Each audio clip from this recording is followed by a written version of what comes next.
tôi là hey jam pui mang than bul ko peng thuam wal beng rot te bokan tia Trinity Hospital chak ka kalai kha kan thir me kania tilaya kan muang hianin kong hoi lam pang salen veng lam atanga ran tlan thei kong sipai pas tuan tole per kong elai kan tuan lai peng thuam hi report pakhat kan hmuh khanin existan emo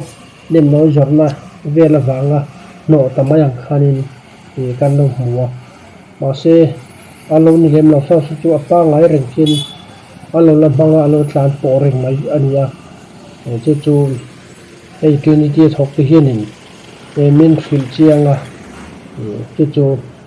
ron sei vele loka a thai ta fia amuna han kala he tilai kan bong tilai ol tlai te hi chu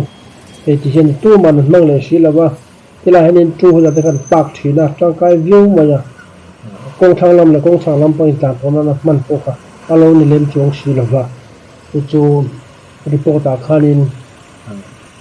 kong thang le kong chak motor in tan po vela hel ko la vela khanin mi in